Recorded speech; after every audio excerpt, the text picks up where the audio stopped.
Amém. Podemos tomar os nossos exemplos. Paz do Senhor, queridos. Amém. É uma oportunidade muito especial de poder estar aqui com vocês também nessa noite. Bom, meu nome é Francisco da Sônia. E eu sou Sônia de Francis. Normalmente meu nome é um pouco incomum e eu sempre digo que a minha mãe estava muito inspirada com coisa do meu nome, assim que não teve ideia disso, por favor. Bom,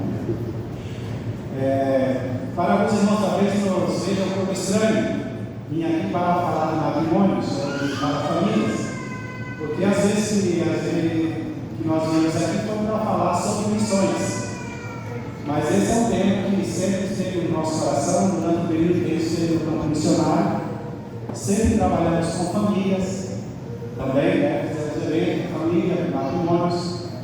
E hoje nós somos colíderes na nossa igreja, congregamos ali em Casa Paulista, no departamento de família, e somos coordenadores do curso que damos na igreja para aqueles que vão casar. E nós chamamos até curso para os noivos, mas hoje nós chamamos de curso para preparação para o casamento. Então, nós falamos para aqueles que vão casar sobre a vida dois, sobre vida sexual, sobre finança, sobre projetos de vida, sobre a responsabilidade de cada um deles.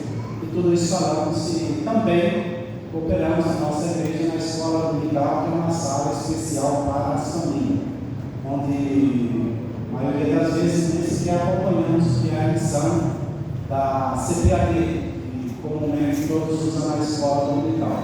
Nós usamos algum livro e outros temas para falar sobre isso. E o tema que nós estamos usando nesse trimestre é conexão e comunicação. Então, para que a irmã possa não estranhar, porque nós estamos aqui para falar sobre famílias e a maioria das vezes falamos sobre missões, um assunto que está no nosso coração. E o tema que nós vamos falar com vocês hoje é sobre a família, o propósito da família. Minha família tem um propósito. Deus não faz nada por acaso, sempre Deus tem planos perfeitos para a sua igreja e para o seu povo. Vou te falar sobre esse tema. E amanhã nós falamos sobre a minha família, um plano para o discipulado. Tá bom? Então vocês podem anotar aí. Amanhã falaremos sobre esse assunto. A nossa família é formada por dois meninos, Lucas Samuel, ele está junto com Aqui não tem cabelo. Vamos lá. O que não é o cabelo Lucas Samuel, hoje é aniversário dele, ele está fazendo 25 anos. A menina que está ao lado dele é a sua noiva, Megan, ela é africana e eles se casam agora no dia 10 de julho. Assim que esse ano é o ano que nós receberemos o título agora sobre sogra. Vamos ter a oportunidade de casar com nosso filho. E o seguinte filho é o mais novo, o pequeno da casa, Matias Henrique. Ele está com 22 anos e os dois desejando de alguma forma servir ao Senhor. O tema que nós temos aí, que é um estudo também, você depois pode fazer uma foto com ele, agora vocês estão usando essa linha no museu, esse sinal de presente. No que depender de mim, minha família vai dar certo.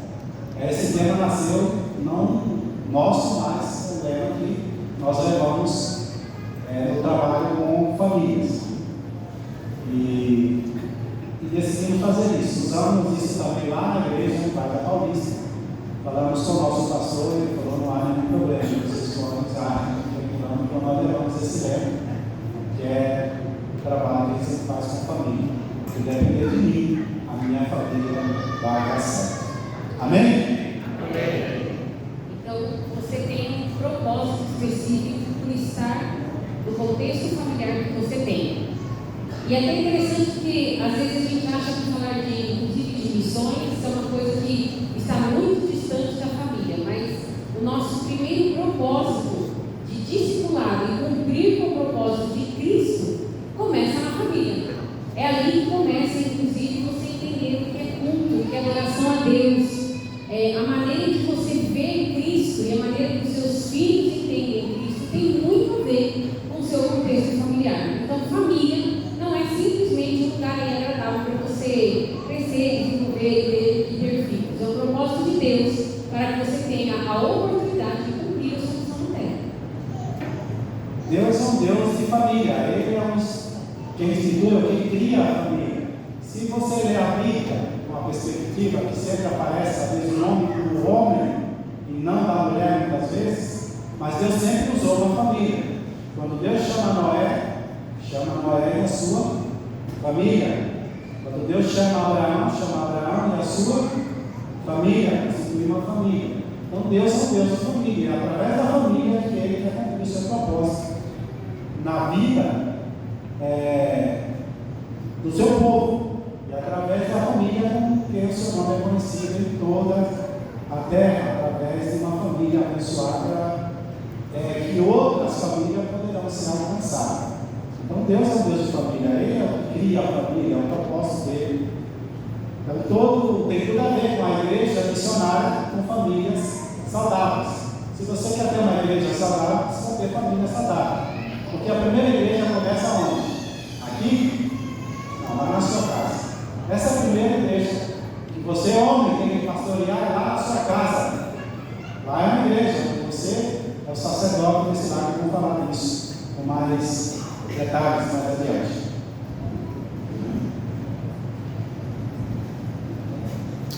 Pode passar. Bom, já li esse salmo, que é o salmo da família, como o pastor Lucas leu aqui. Esse é o salmo que fala disso. E ele começa com essa expressão que bem-aventurado, feliz é o homem que tem o Senhor. Essa é uma expressão que você vai encontrar em todas as escrituras, que o homem é feliz, ele é bem-aventurado quando ele tem o Senhor. O salmo primeiro, como que ele começa? Bem-aventurado varão. Vamos, irmãos, vocês conhecem a Bíblia. Bem-aventurado varão que não anda segundo o conselho dos ímpios, nem se detém os pecadores, nem se assenta. Antes o seu prazer está na lei do Senhor, era a medida de dia, e ele será como? Plantada junto a ribeiros de água, cuja raiz chega a esse lugar e as suas folhas não murcham, dá o fruto do seu devido tempo. Pois esse é o propósito do Senhor. Bem-aventurado, feliz é aquele que medita, que tem a Deus como seu Senhor, como seu chefe, vamos dizer assim, que obedece a palavra do Senhor. Então ele é bem-aventurado, feliz. Esse salmo começa com isso. Bem-aventurado é o homem que tem o Senhor que serve considerar a sua casa, a sua família, a sua mulher, a cabeça, os seus filhos, como respeito de todo mundo. A seguinte pergunta que eu quero fazer para vocês é: por que a sua família existe? Vamos pensar juntos. Por que a sua família existe? Onde isso começou? Qual foi a intenção de que ela existisse? Por que houve essa união? Qual foi o motivo que te levou a construir a aliança familiar que você tem hoje? Vamos pensar um pouquinho? Traz aí a sua memória, esse momento talvez desse casamento, o que te levou a tomar decisões. Talvez as suas decisões foram tomadas num momento feliz, ou inclusive não.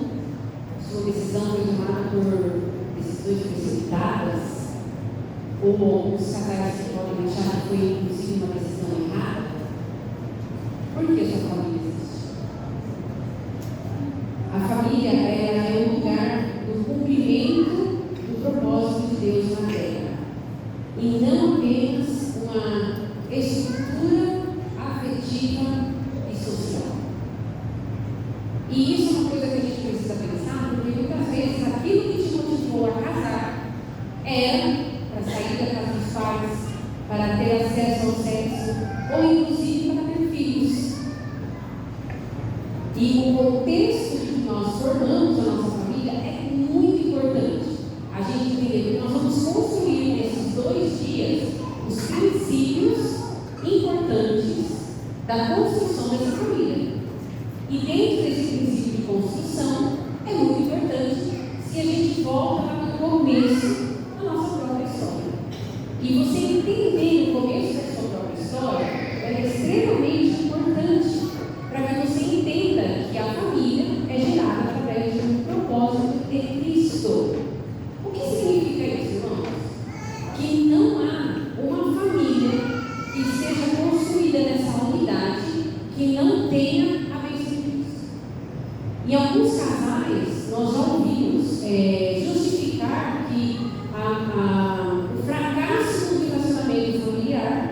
se dá pelo fato de que a união foi feita fora da igreja.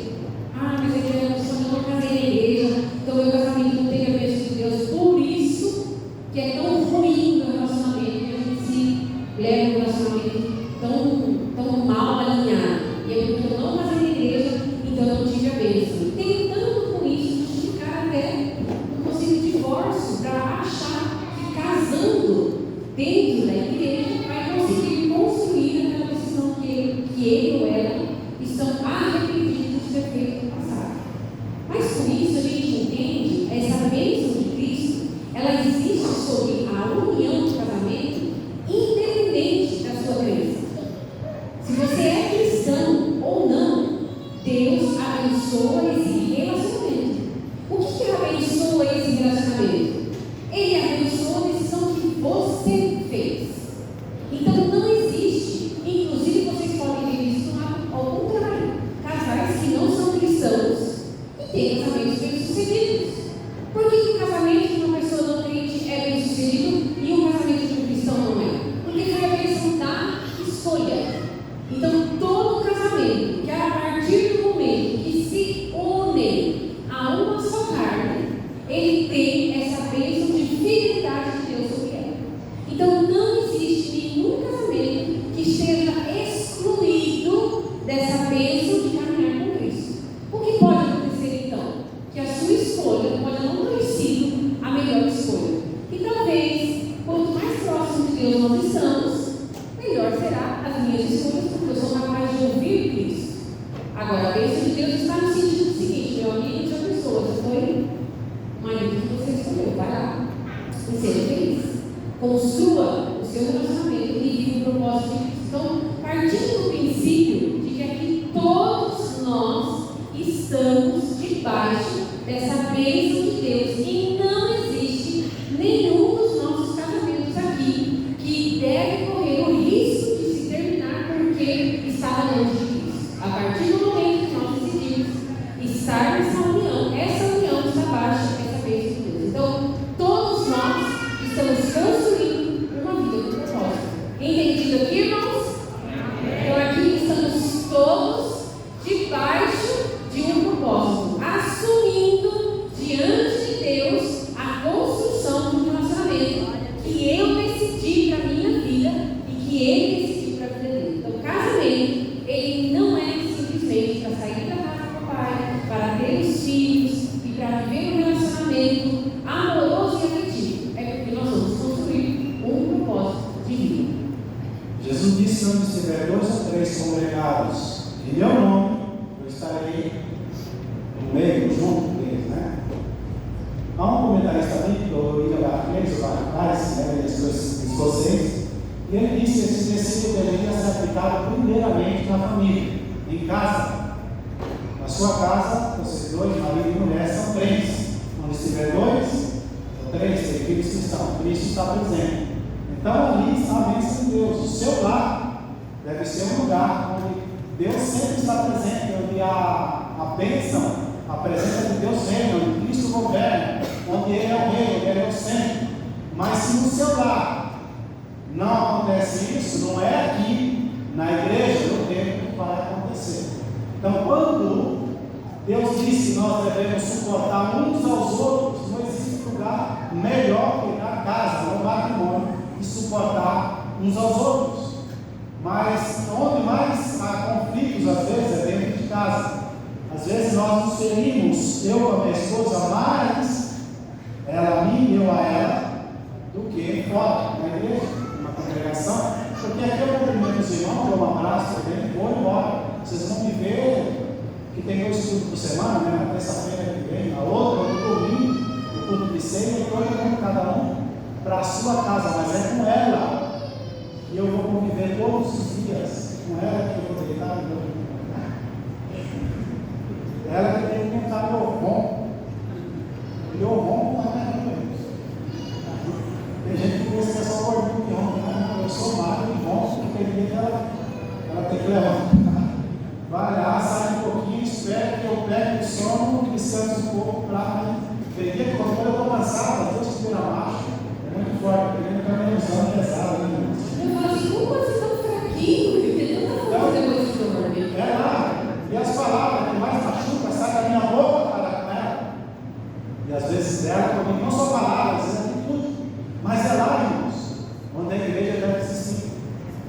lá de palavras de bênção, de bondade, de formação, de caráter, de seguir a Cristo. É lá onde se aprende a seguir a Cristo, é lá onde se aprende a obedecer. Deve ser dentro de casa, não aqui no templo. Aqui no templo deveria ser o resultado daquilo que há na minha casa, daquilo que eu falo na minha casa, daquilo que eu converso na minha casa. Porque tem muitos cristãos hoje que os filhos estão tudo fora da igreja. Qual é a conversa que tem dentro da sua casa, na sua congregação? Lá se fala mal do pastor? Lá se fala mal da liderança? Lá se fala mal da igreja, porque a igreja não presta? Se você falar disso lá, seu filho vai ter prazer de vir aqui. Se você falar mal do pastor, como será que seu filho chega na igreja, vai olhar para o pastor, para a pastora, para os seus líderes? Que igreja você quer ser? Ela deve começar lá, no matrimônio, onde estiver dois congregados no meu nome, eu estou. Cristo não está presente só aqui no templo, Ele está presente lá na minha casa. Então, as conversas da minha casa, a cultura da minha casa, se Cristo não estiver nela, será muito difícil essa casa subsistir como uma família que quer agradar a Deus, ou como uma família que serve a Deus. Então é lá, na minha casa, onde deve ser essa congregação onde nós suportamos uns aos outros. Nós não estamos aqui palestrando para vocês porque somos melhores do que nenhum de vocês. Nós temos muita diferença. E isso, às vezes, nós vamos falar daqueles assuntos que nós falamos, nós não somos os membros do próprio Apocalipse. Nós estamos falando de comunicação. Eu tenho problema sério de comunicação com a minha esposa. Nós não viemos aqui para vocês acharem que nós somos perfeitos. A gente aprende. A gente fala assim, nossa, pastor, põe outra pessoa para falar disso. Mas estamos aprendendo com isso. E eu tive uma conversa esse dia com ela, porque nós precisamos melhorar a nossa comunicação. Não é certo? Precisamos melhorar. E estamos aprendendo, estamos falando exatamente disso nesse trimestre. Conexão, comunicação. Que o tema é todos, é um livro do John Maxwell, que é um homem pastor. Ele fala muito para a liderança, não só para a cristã, mas para o mundo de negócio. Ele é muito conhecido nos Estados Unidos. E ele diz: todos se comunicam, mas poucos se conectam. Eu posso estar falando com vocês, mas conectar com vocês é bem diferente do que simplesmente se comunicar. Então é uma das coisas que nós aprendemos com isso. É suportar cada dia crescer. Cada vez que vamos falar para alguém, é uma lição para nós mesmos. Não é para simplesmente daqui para lá, é daqui para aqui. E isso precisa acontecer na família. E se não houver conversas sérias, até mesmo que vai ferir em alguns momentos, para que haja cura, não vai haver cura. Principalmente nós, os homens, que guardam nossos sentimentos, as mulheres às vezes expressam muito mais do que nós. Nós somos de pouca fala, de suportar e ficar calado. Não temos amigos para chegar e conversar, derramar o coração. Quantos homens aqui têm amigos que podem rasgar o coração? Está vendo? 1, 2, 3. 100 pessoas que tem aqui, tem 3 que dizem que tem um amigo. Isso é muito bom. Ter um amigo que você pode rasgar o coração com ele, abrir o coração, é muito bom. É sanador, você pode dizer, curador. Bom. Homens, busquem amigos. Tem homens, mulherada, que Deus não é comigo. Você não supre sua necessidade, não. Vai sair com quem? Vai aonde? De novo? Não. Gente, homem também precisa ter amigos. E você dá um jeitinho de ter uma amiga. Se não tem uma amiga, tem amiga. Uma amiga também tem uma boca fechada. Aí eu não sei, mulher, mas homens, é muito necessário vocês terem amigos. Só que isso não vai acontecer, mulheres, se vocês não entenderem essa importância para eles. Porque se tem uma coisa chata de acontecer, é o homem ter a expectativa de ter um amigo e mulher achar que ele não precisa disso e você é suficiente para ele. Então, talvez, essa pergunta eu não vou fazer para você. Talvez muitos de vocês não tenham um amigo porque tem um chato, que acha que ela se coloca na posição de autossuficiência, não tem mais ninguém. Então, vamos fazer um combinadinho. Mulherada, entenda a necessidade que o seu marido tem de fato amigos. E amigo para homem não funciona do mesmo jeito para a gente. Porque você vai falar assim, tá bom, vai lá, tem um amigo, olha para ele, conversa com ele, fala, responde, fala. Porque você fala assim, tá bom, saiu comigo, vocês falaram sobre o quê? Aí vai falar assim, nada. Então por que vocês estão aqui? Não é assim, mulherada? Não. Amigo de homem, às vezes é só para sentar na beira do rio, jogar uma faca para esse olhando para assim.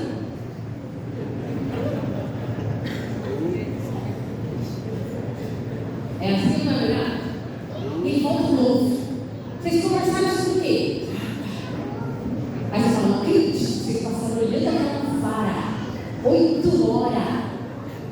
É assim, né, verdade? Aí ele voltou de novo. Meu Deus, que delícia aqui.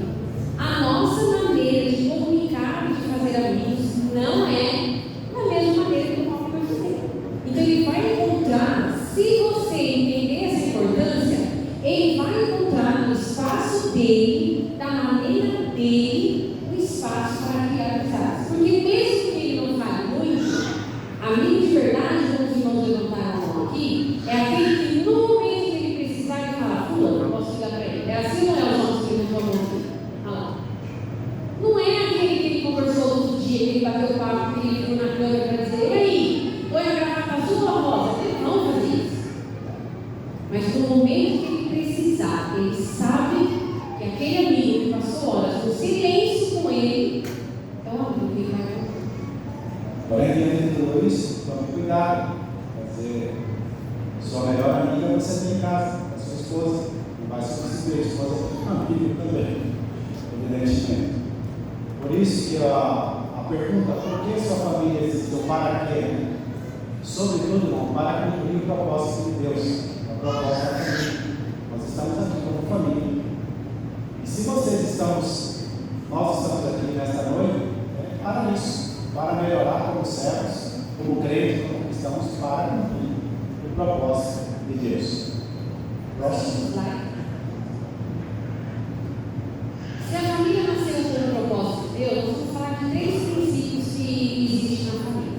Vamos começar no princípio número 1. O primeiro princípio desse propósito de Deus é que a família, ela nasceu para frutificar. E no frutificar é formar filhos e discípulos. Então, o primeiro propósito, ter filhos. E hoje em dia, um assunto tão simples e tão básico, tem casal que não quer. A gente vê os casais que quer ser pai de pet. Ou as mães com vergonha agora, né, gente? Levando o bichinho pro médico ainda. Por que isso? E aí você fala assim, esse mundo tá louco, tá virado, de repente o que está acontecendo? Gente, existe um plano diabólico para destruir família. E o diabo quer tirar de você, mulher, o seu lugar de ser a mulher que gere. Porque por mais que o homem queira ter filho, se a mulher não quiser gerar, essa família não vai gerar. Então hoje existem muitas mulheres que decidiram que não querem gerar filhos. Porque acham que a vida está muito difícil, que dá muito trabalho. Então o filho agora eu prefiro deixar de lado até pelo menos eu ter a minha profissão, estabilidade, comprar a casa, comprar o carro. E sabe o que acontece com isso? Na Europa hoje existe uma média de 0,5 filhos por casal, 0,5 dá 1. Aí o que a Europa faz? Chama os muçulmanos para vir morar aqui, e senão como que vai fazer agora para manter a nossa aposentadoria? Porque nós estamos envelhecendo, se não tem filho, um país para sobreviver precisa de novas gerações. E os muçulmanos falaram assim, nós somos.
uma mulher que ela tem um tapetinho, o filho já tem 4 anos. Ela tem um tapetinho da criança. Quando ela vai para a orelha dela, a criança de 4 anos ajoelha e ora a Deus.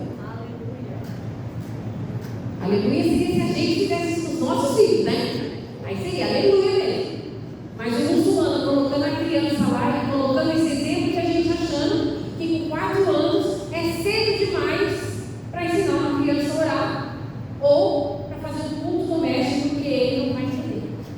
Então, o nosso papel e a nossa responsabilidade é entender de fato o que nós estamos fazendo com o princípio de Deus para a nossa família.